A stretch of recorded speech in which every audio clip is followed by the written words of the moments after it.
Hey there, YouTube world. Yours truly. Wanted to get you guys' opinion of the show before we get started on today's Michigan Football Report Rumors Roundup. So, rate the show. Maybe you don't have to do it right now. Give me a few minutes if you haven't watched before. If you're a long-time watcher, good or bad, give us a scale of 1 to 10. 1 being the worst, 10 being the best. We want to know how you guys feel about the show and if there's any way we could improve. We've got a great show coming up for you, though, right now.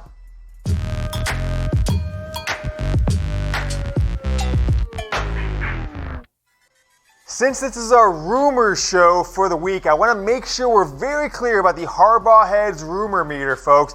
If you see one of these stories coming out today, don't go telling your friends, James Yoder has been saying this. I am taking what you guys, the audience, are telling me about or things I'm seeing on Twitter or YouTube, Facebook, anywhere that people get their news. 0 Harbaugh Heads, that means it's totally false. Fake news reported by Sam Webb usually. 1 Harbaugh Head, small shred of truth. 2 Harbaugh Heads, fairly in the rumor category. It's believable enough, but, it's not certainly valid yet. 3 Harbaugh Heads, pretty likely. If we get the 4 Harbaugh Heads, that means F-A-C-K, fact. That is how Jim Harbaugh spells it. That is how we spell it here at the Michigan Football Report. Let's get into the first rumor today. There is a lot of rumors out there about Tarik Black and his future, and it's come to the point where I get asked about it so much I can't ignore it any longer because the Ohio State Twitterati are spreading more rumors about Michigan football. So let's take a look at the tweet here from Buckeye Nut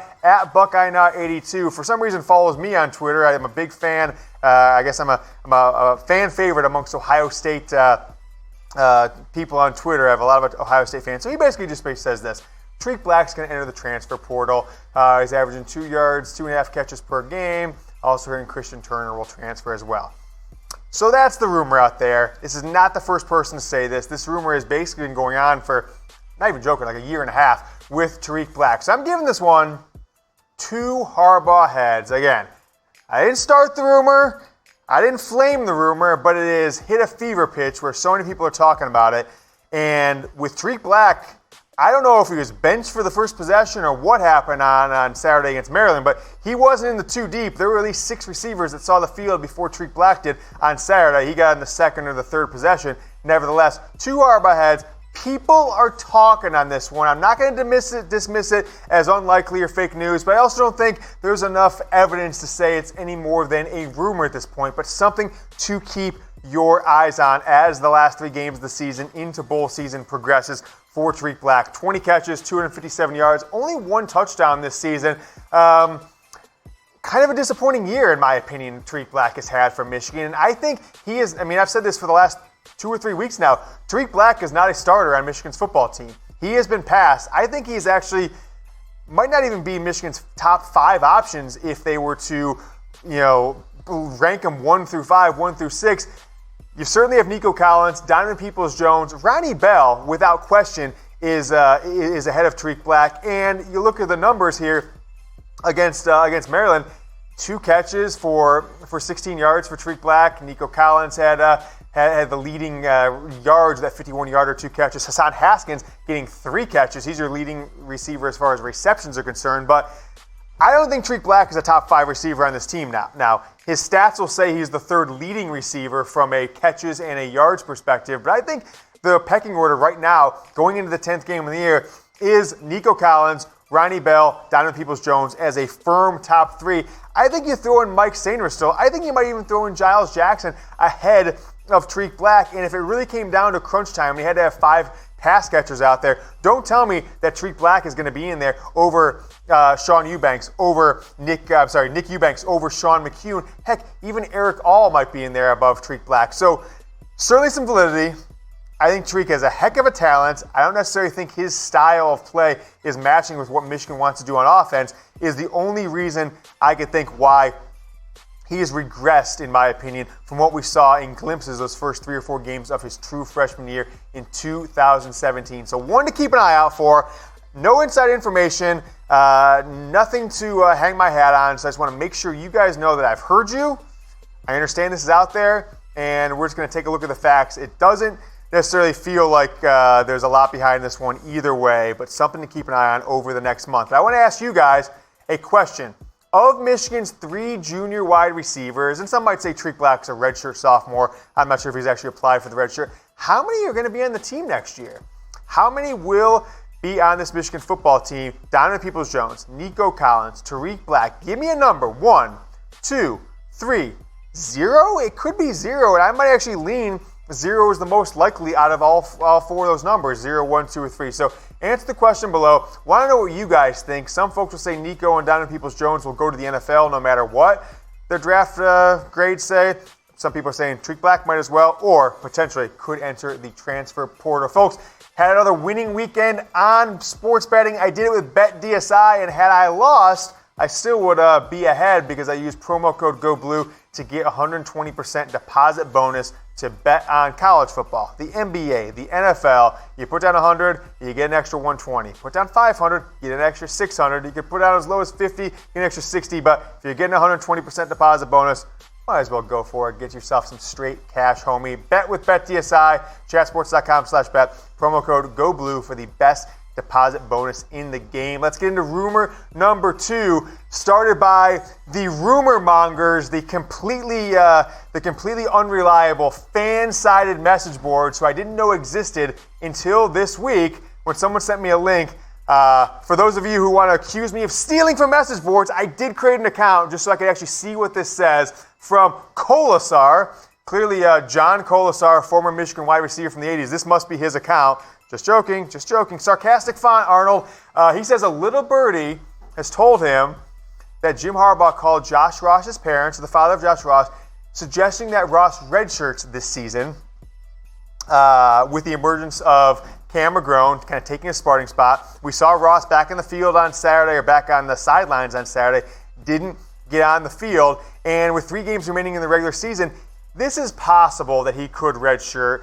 But I don't think there's any validity to this rumor, so I'm giving it 1 Harbaugh had. What does 1 Harbaugh had mean again, folks?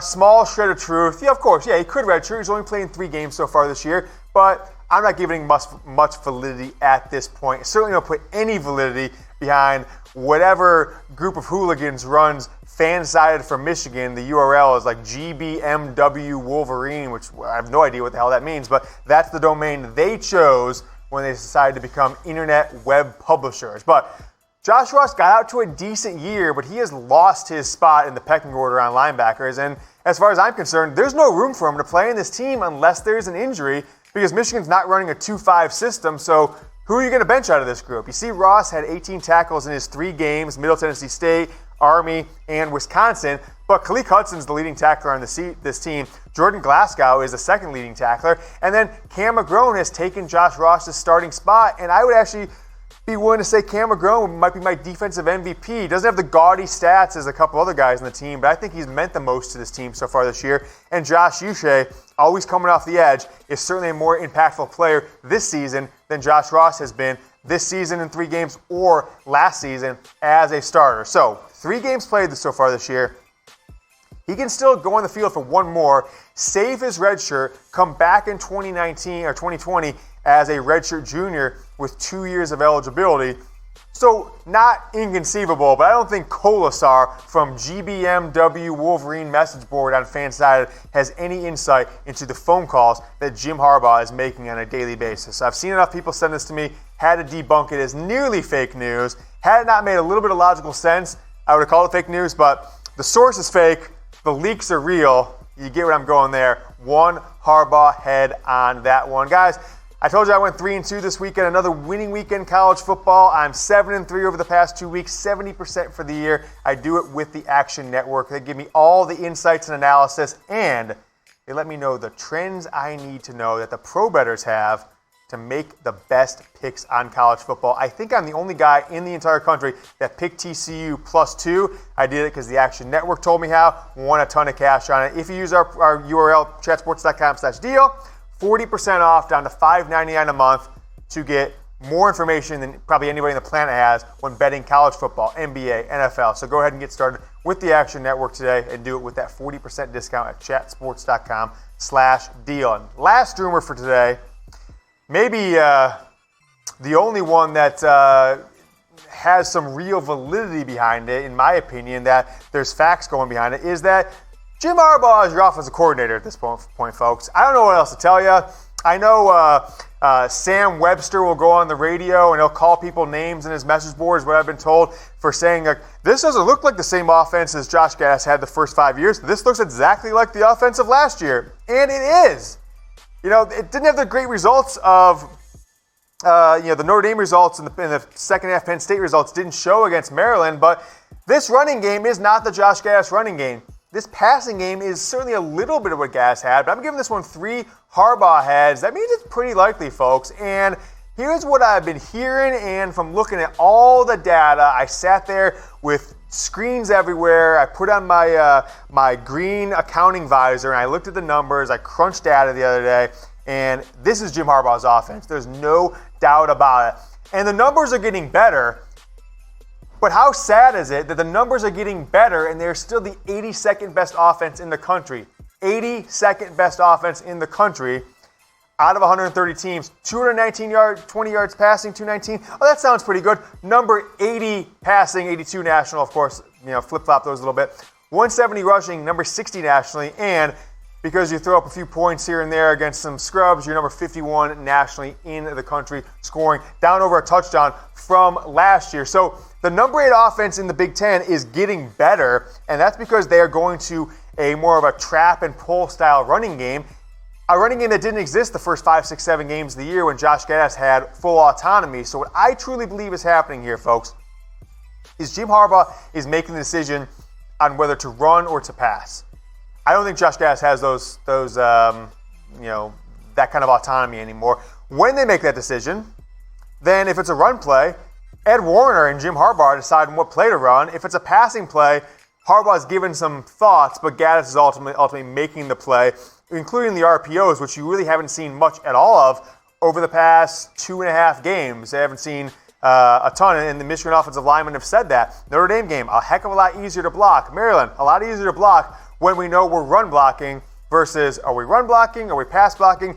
They didn't know, now they know, and it seems like the offense is at least going towards a direction that I feel will win the next 2 games, Michigan State, hopefully Indiana, potentially ranked Indiana at the time, and then the final game against Ohio State have a much better chance now than I think they ever did the first 5, 6, 7 games of the year. I'm just saying, folks, take care now. If you haven't yet, subscribe to the channel. And if you want more Michigan football content, I've got our post-game grades and some Michigan football rumors on the offense following last Saturday's game. Go Blue.